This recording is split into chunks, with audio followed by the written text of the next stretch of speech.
Welcome back, everyone, to our fifth season and 2024. I could not have a better guest to open up this year than Sheba Wilson. I am so happy to have her here. And today we are going to be speaking with her specifically around things that leaders need to keep in mind for this new year. Now, Sheba is the VP of HR. She's a people and organizational culture consultant, a best selling author, leadership trainer, and facilitator, and disc consultant. Sheba is one of my favorite people in all of this world in terms of leadership. She's also a co laborer in the John Maxwell community, and I'm so happy to have her with us today. Sheba, welcome to the show. Thank you so much, Enrique. And you are also one of my favorite people in the leadership space. And I'm just so happy to be able to be on your podcast and to have a conversation with you about something that both of us are truly passionate about, and that is leadership and people development. Absolutely. And I'm so happy to not only have you, but talk about this next year and how leaders should go down that road. And folks, we will be speaking about leading your people in 2024. It is a different climate than it was last year. Every day things change, especially on the technology side, but more and more how the practice of leadership is actually put into action. So before we get into that conversation, Sheba, tell us a little bit about you.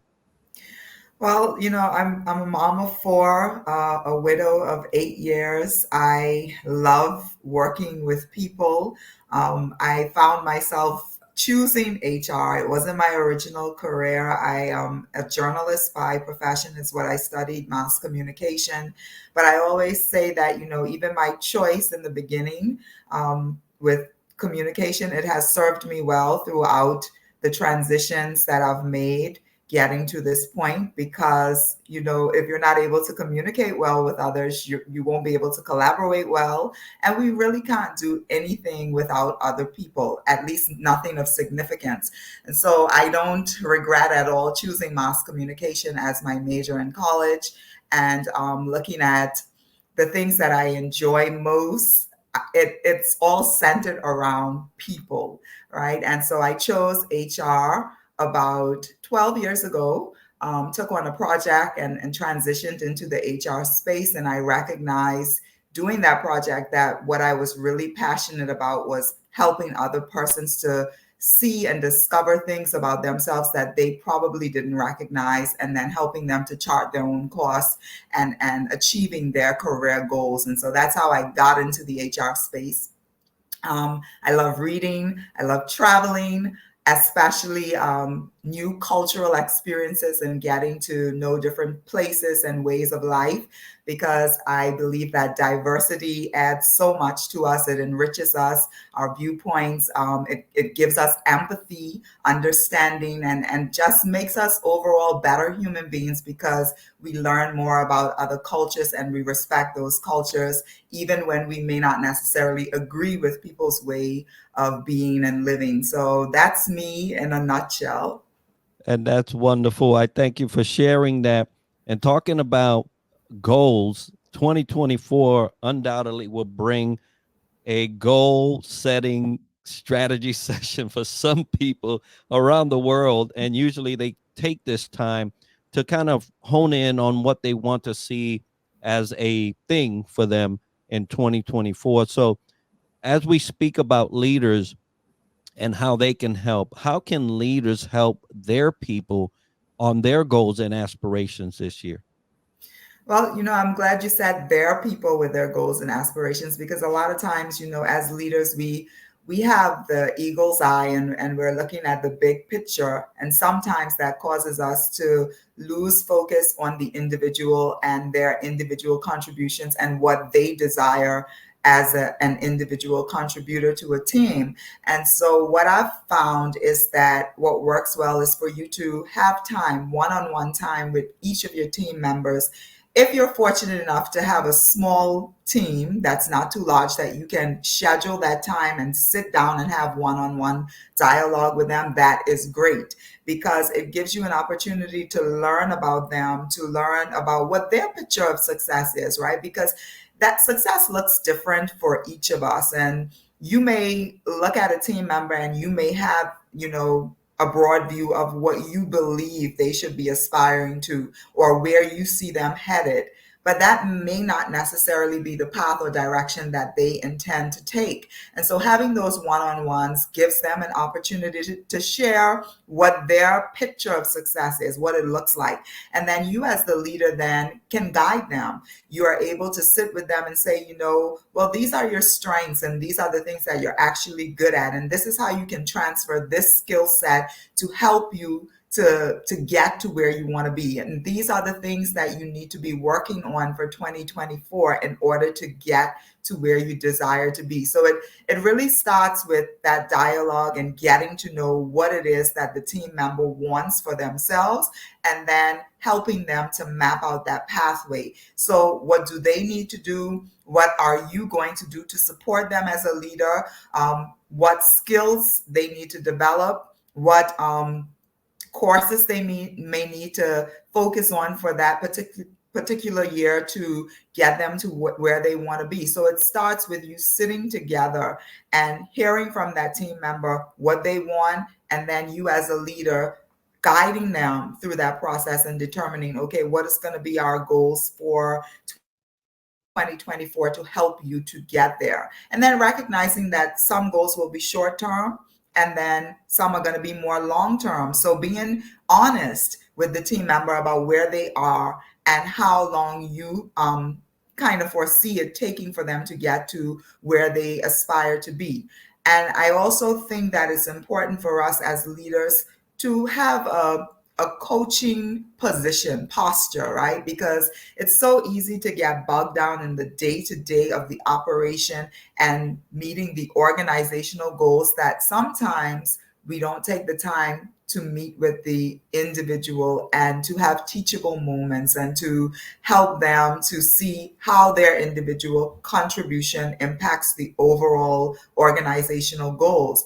So I think taking a step back sometimes and assessing, okay, this particular team member, this is the contribution that you make. These are the things that you're great at, and I see where you want to go, and this is how I can guide you along. These are the expectations, and being clear about them on both sides. What is expected of the team member? What is expected of you as the leader? What are the resources that you're going to provide? What are the things that team member has to commit to as an individual? So having that candid dialogue and mapping out that pathway is very essential in goal setting for the individual team members on your team. Yes, absolutely essential indeed. And a lot of times as leaders, we forget that we all have our individual roles in the organization or in the grand scheme of what we're trying to do. And we often forget to help them, help them in their individual goals. So, how can leaders support their people in their roles? Because that is, I think, something that's sometimes missing. Yeah, and I think what I've noticed working in the HR space is that many times our leaders get so busy and bogged down with operations that they forget people. And essentially, if you don't take care of your people, they're not positioned to take care of the business. So our priorities need to be shifted so that our focus becomes on the people that we lead. And then as we equip and empower them, they're positioned to be able to meet the goals and objectives that we set for our department or the organization as a whole. So what can leaders do to support the individual? To support the individual, you first have to have a full understanding of what their challenges are, right? So many times, for an example, what happens is a leader may only have conversations when something goes wrong. And the tone of that conversation is not from a place of seeking to understand so that I can then, equip or empower or coach, but it's more so, oh, this went wrong. We need to fix it. And then you don't really have that care about how it's fixed. You just want it fixed. You have to see your team members as important to the success of the overall organization, department, the goals that you have. And for them to be able to be successful, you have to care about them on an individual level. And that means that you have to take the time to get to know them, to know their strengths, to know their challenges.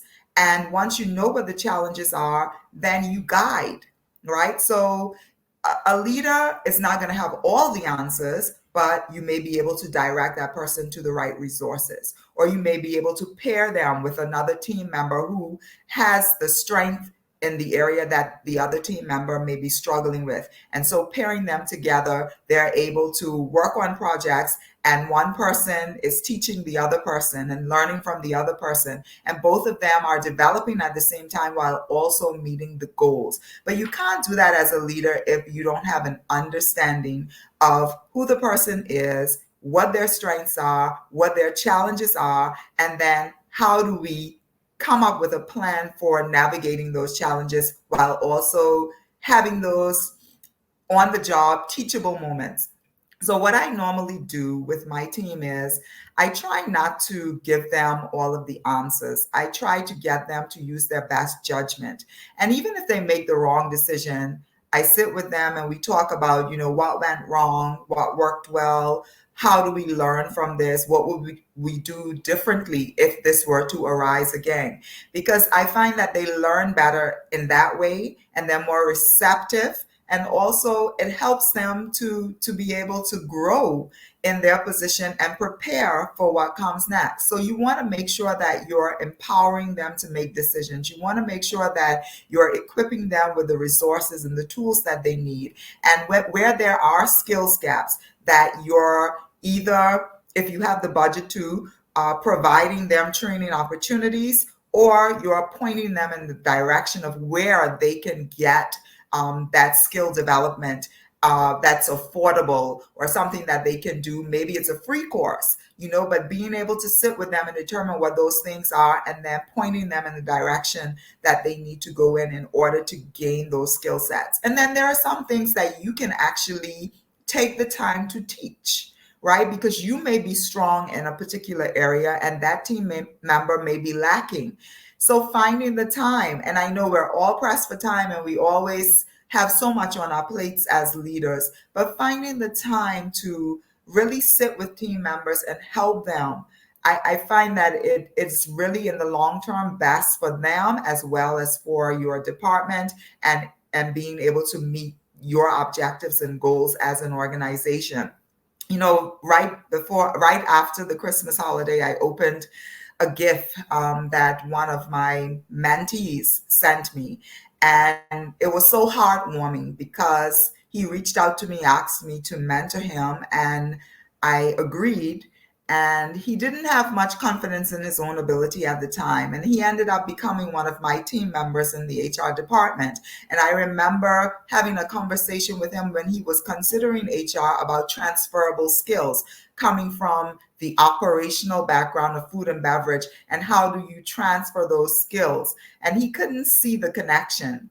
But he has been doing so well because he brought a perspective from the operation that a lot of us in HR don't necessarily come with, right? We may start in HR or start in administration, but having that understanding of the business on the ground, dealing with the guests, the nuances and the challenges that they face, he was able to bring that into the department and to be able to show the operations team that, hey, I get you, I understand. So helping them to see the strength that he brought to HR, it just boosted his confidence and gave him the belief in himself that, hey, I can actually do this. So it's those conversations and taking the time to coach and mentor your team members that makes the world of difference in their professional development and their growth.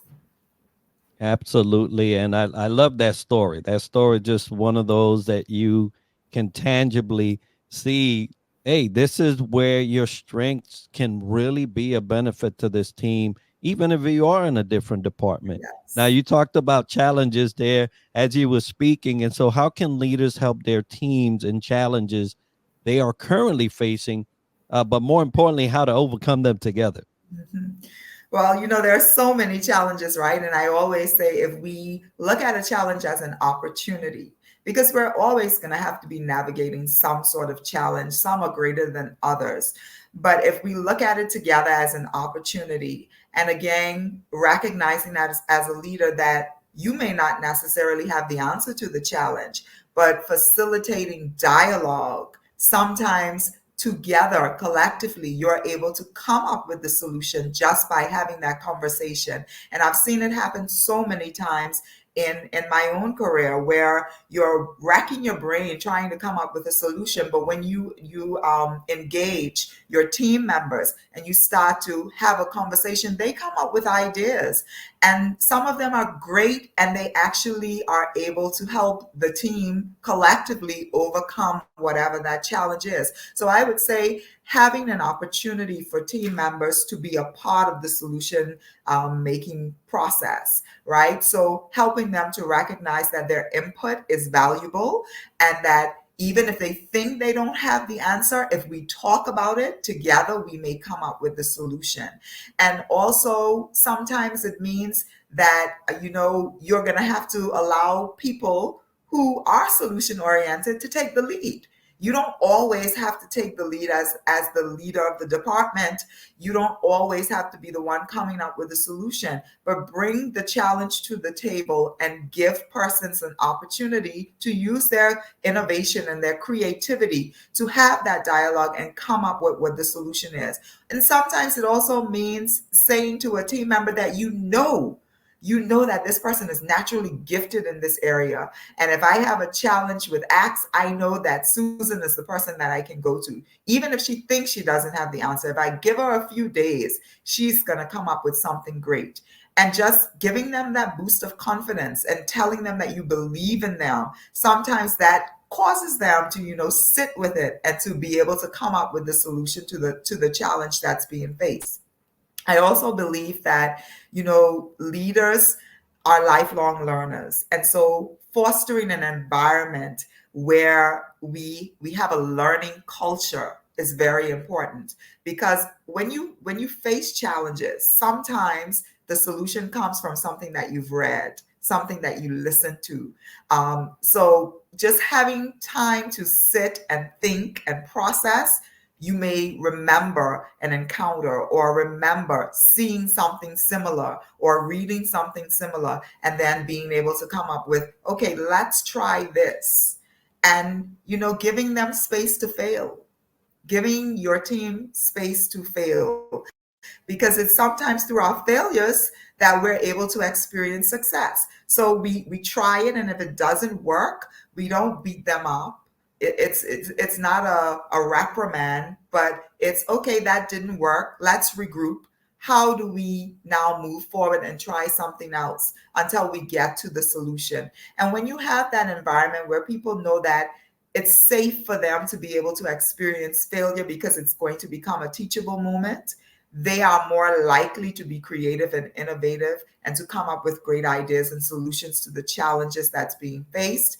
And they're much more likely to not rely so heavily on you as the leader, but to try to navigate that challenge and come up with a solution, and then come to you and say, hey, I had a serious challenge yesterday, and this is how I handled it, right? Instead of always running to you for you to try to come up with the solution, because that's not what leadership is about. Leadership is about empowering people, it's about equipping people so that they're able to be productive and to find the solutions, and to really flourish and grow and experience, so that they can then move on to the next level in their career. So I think those are some of the things that we can do as leaders to empower our people to be able to foster a more solution oriented environment and to find the solutions to the challenges that we're going to have to navigate. And as you were speaking, I was just thinking about how empowering communication is, especially from the leader's perspective to our workers, our team members. And so I wanted to ask you, how can leaders improve communication and collaboration within their teams?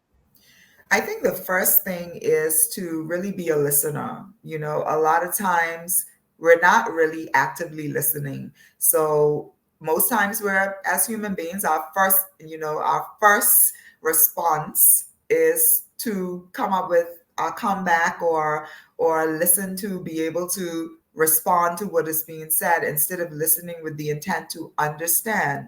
And I think active listening means that you are intently processing what is being said, and then you're asking clarifying questions so that you truly understand the intent of the message that the team member is communicating to you. And I think when you take that approach to communication, there's no misunderstanding, because a lot of the conflicts that we experience in the workplace and also in life generally, it stems from us not understanding the intent of the communication. And so being able to ask clarifying questions, to tell the person what it is that you heard when they spoke, and make sure that you're receiving the message in the way that they are intending to communicate it. I think that is so important in the way that we communicate with our team members. Also, having open dialogue and giving an opportunity for you to get feedback from the team member. And a lot of times, this is a touchy subject in leadership because people don't feel that their leaders are approachable or that I can share how I truly feel. I don't have that safe space, that psychological safety in the organization where I feel as if I can be candid, transparent in my communication to my leader. So I'm sort of walking on eggshells and trying to determine whether or not I can say this. Do I need to be diplomatic and making sure that I don't offend in my communication, or can I have an honest, open dialogue with my leader and say how I'm truly feeling without me being reprimanded or being victimized or treated differently because I expressed how I'm feeling, or how the workspace is. And sometimes people work in some very toxic environments, just being real about it. And they're walking around carrying a lot of trauma because they cannot have that conversation. So, as leaders, you have to recognize that it is your responsibility to create a safe space, and that you have to be receptive to feedback. And it's not always going to be good feedback. Sometimes the feedback that you're going to receive, it's not going to make you feel good as a leader. But receiving that feedback, even if you disagree, even if you don't believe that the perception is correct, being able to receive that feedback, telling the team member that you've heard them, that you'll work on it, and asking them to give you some grace and space to get it right, and navigating that together, because we're human on both sides and we will make mistakes and we won't always get it right. But I think being transparent and vulnerable and sharing and saying, look, I was wrong here, accepting responsibility that I didn't take the right approach, that I was not right in this instance, but can you allow me to make it right? So I think just having those open, honest conversations, being transparent in our communication, and recognizing that even when the feedback is not what we would like to hear, it's also an opportunity for us to fix it, to get it right. And I think our team members would appreciate that. They would respect us for that, because they know that we're also human and we're not perfect. But when we walk around acting as if we're perfect, it becomes a really touchy subject for them to be able to have open conversations with us and to truly tell us how they feel about our leadership. So those are some of the things that we can do to foster better communication, more effective communication in the workplace. Yes, I totally agree. And as you was just highlighting the feedback part, because it is my final question here, which everything comes together so nicely. But it's one thing to receive feedback; it's a different thing to to process it. Yes. So, how can a leader prepare themselves to not only requesting feedback, but actually getting that feedback, because it does take a mindset to Mhm. be able to kind of like sift through all the things that you're going to get in order for you to become better for your team. So how can I prepare myself for that feedback? Well, I think the first step is to, begin to have that pep talk with yourself that, look, I know that feedback is not always going to be positive, but no matter what this feedback is, I need to have the mindset that it is something that I can use to learn from, to grow through, and just being open to receiving it, and then taking the time to sit with it and to ask yourself the difficult questions. Because sometimes when we get feedback, our first response is to be defensive. We don't believe what we're hearing about ourselves. But I always remind myself that even if I'm hearing feedback that I don't necessarily agree with, I wasn't on the receiving end of the experience, right? And so what matters is how I made that person feel. How did my communication make them feel? How did my actions make them feel? So even if it wasn't my intent, the fact of the matter is they are now relaying to me that this is the outcome. This is how I came off. This is how they received it. And so now I have a responsibility to see how I can make sure that what I am intending to relay is actually what is being relayed. And it's not easy. It's going to require you as a leader to humble yourself and to coach yourself to some degree, right? Because what is coaching? Coaching is just asking yourself the difficult questions to help you to gain the clarity that you need to move forward. And sometimes we're faced with some hard truths about ourselves that we don't necessarily want to hear or we don't necessarily agree with.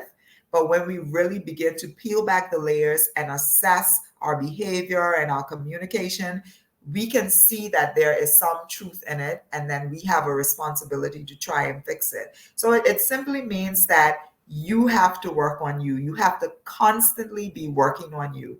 And leadership requires a level of self awareness. And for me, a lot of the times when I receive feedback that is not so great, it's not really surprising to me because I know what my weaknesses are, what my opportunities for growth are, and I'm constantly working on those things. So even when I may not necessarily want to agree that that is true, I know within myself that it requires me to do some work because I am very self-aware.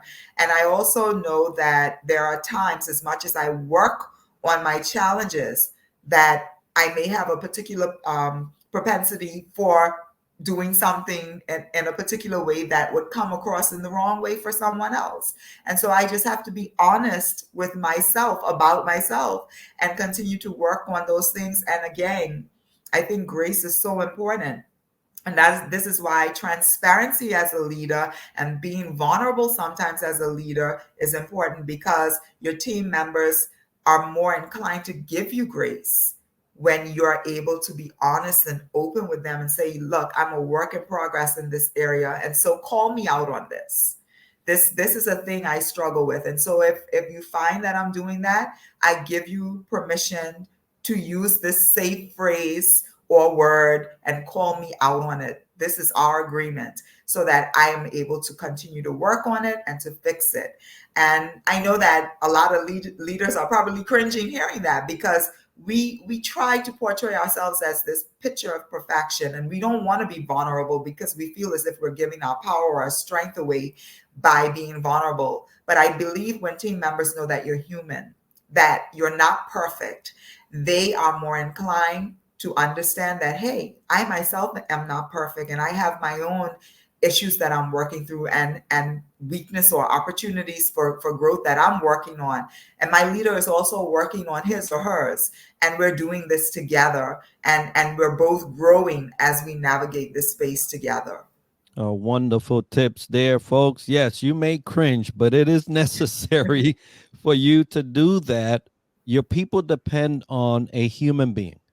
They're Yes. they're not looking for a robot. Hey, don't worry, AI is probably taking care of that here in the future. But what they looking for is somebody that will they can actually relate to.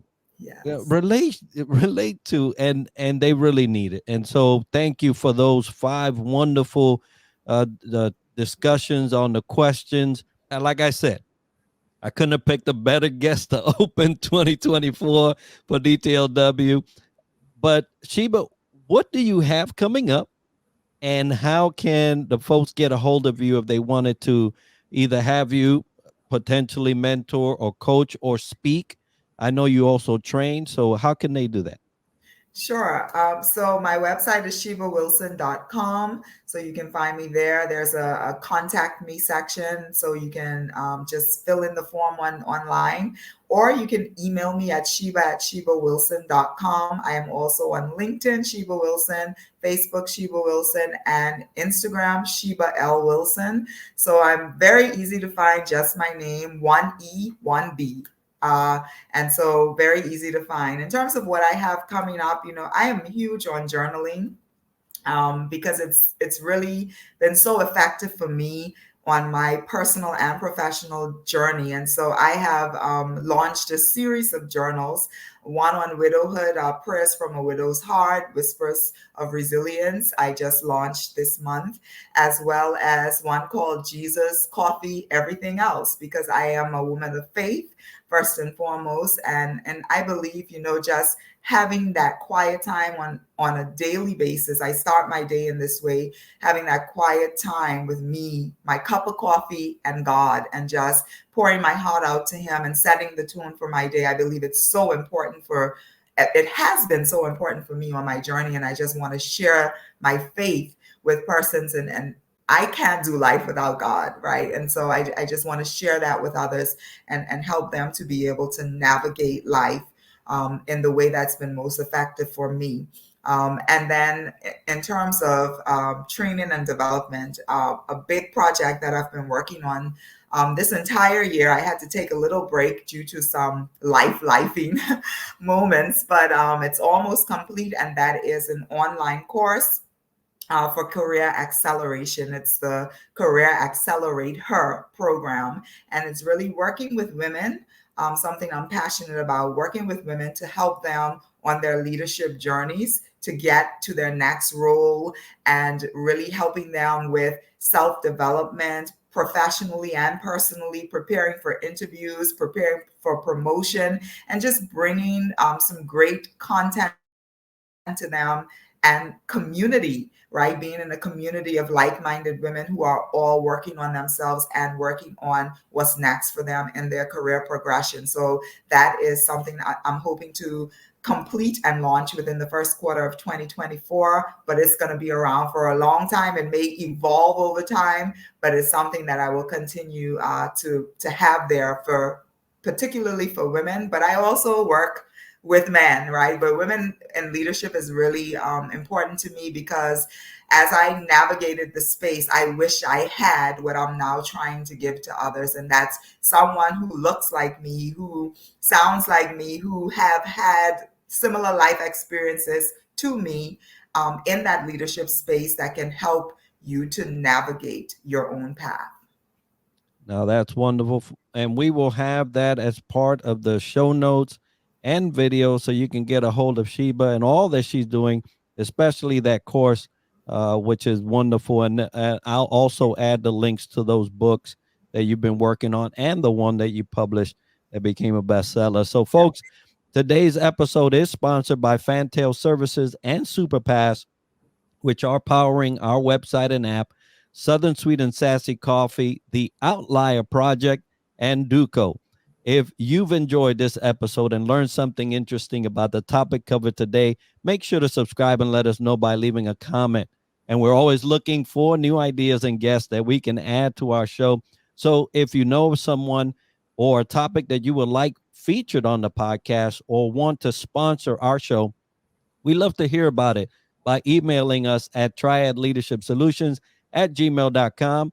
And be sure to tune in next week for another episode where we dissect leadership from another angle. And as we like to end the show, success to you.